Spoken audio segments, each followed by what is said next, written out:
My birth name was Howard Richard Isaacson.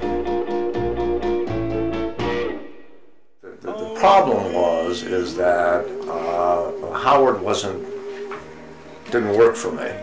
Richard did, and my mother used to always call me Rick. In fact, she claimed that she was the first person in the country ever to call her son Rick, and that there were no Ricks before she started calling me Rick. I remember saying to my mom, I don't know what I'm going to be when I grow up. I don't know what I'm going to be when I grow up. And she used to say, well, at bedtime, I'd angst about it.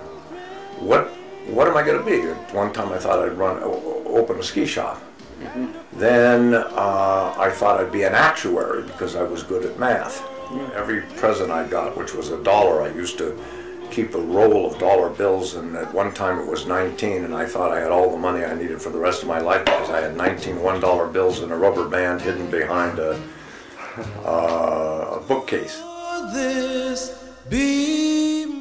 Our first date was to go to a Browns game, and I would not say on Phyllis's part it was love at first sight, and nor on my side. I mean, I'm trying to hit on her and she's having none of that.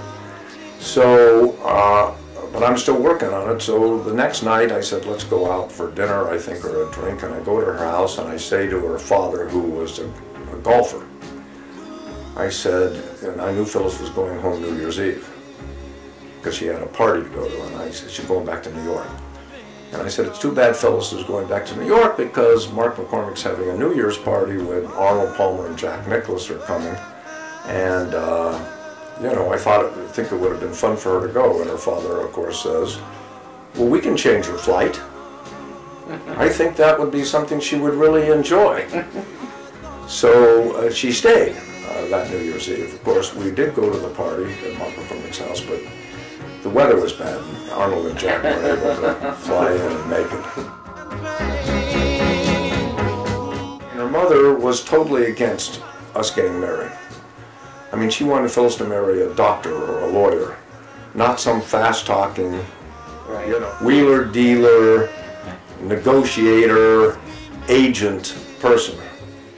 But, of course, a year into our marriage, I think, I'm not sure if her mother had to flip a coin of me or Phyllis, she would have gone with Phyllis. She might have gone with me. One or over.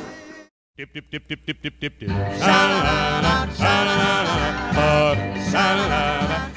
always thought out of business school that I'd be an entrepreneur.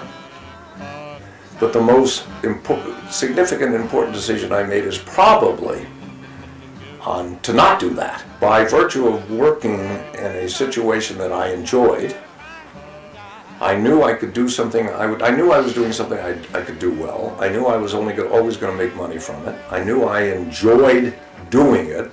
And most importantly, while I did travel and while I did work late, I was able to introduce a balance into my life. I was able to take vacations. I was able to have weekends. I was able to spend time with kids growing up, none of which I probably would have done if I'd have pursued an aggressive entrepreneurial path. So that would be the most important decision I ever made. I love to go a-hiking with Andy Pandy Puddin' Pie, 'cause when we go a-hiking, we whistle, we don't cry.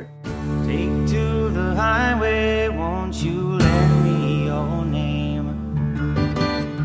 Your way and my way, they seem to be one and the same. Mama don't understand it. She wants to know where the boy's been. I'd have to be some kind of natural born fool to wanna pass that way again, but you know I could feel it. Danny and Andy have grown up to be Menches. They've grown up to be their own men. I gave them wings early and they flew. They make decisions in their life that I'm very proud of, those decisions that they've made. I'm all in pieces, you can have your own choice. I've always taken the position that charity begins at home. So I've always helped those close to me who needed help. Weichmeister, Meister man, the Lige Meister, Meister man, Lige Meister, the Meister man. If anybody can, Lige Meister can, 'cause he's the Meister man.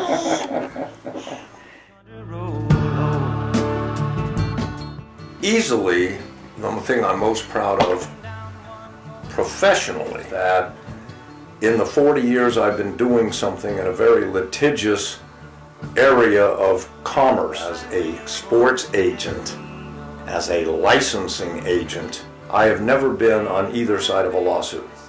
And the reason is that throughout my business life, I tend to honor my commitments. I tend to live up to my agreements. I don't promise things I don't think I can deliver. I don't abuse relationships that would offend people to the point where they would take umbrage. And I think that that's what I'm most proud of. I enjoy relationships and I like people. It's rewarding in situations like when my diagnosis of pancreatic cancer came about. The number of people who over the last 12 months have been really supportive. The worst thing you can do when you have pancreatic cancer and the diagnosis spreads is go into a cocoon and start to feel sorry for yourself. And I have too many people who just won't let me do that. My shtick has always been never to forget the birthday or the anniversary of anybody that I want to keep in my network. And I just don't. First of all, it keeps you connected because it gives you a reason to communicate with those people. Second of all, they appreciate it because nobody else is doing it. And I don't just send a birthday card. I either create a birthday card that I send to them, or for years I had a mathematical puzzle that I created, and after you went through the mathematical formula, it ended up with your birthday, and each number in the mathematical formula were the 3 dates of your birthday. To this day, nobody really believes that I created that from scratch, that I had to go, there has to be some sort of a program for that. There is no program. I did it because I enjoy doing it. And I have fun making these cards because it gives me a connection to those people. It not only keeps them connected with me, it keeps me connected with them. The only thing you have the freedom to control with cancer, especially an advanced stage cancer like I have, the only thing you can control is your attitude. How you look at the day when you get up. That's the only thing you have control. I evolved a credo, which is the name of the game is to stay in the game. And that, you do what you have to do. Part of staying in the game is evolving a greater degree of tolerance for people and issues. Not being as judgmental, because judgmental is a negative that just kind of impacts you emotionally and not a constructive way. But contrary to what a lot of people might believe, I consider myself a very spiritual person. I do believe in God.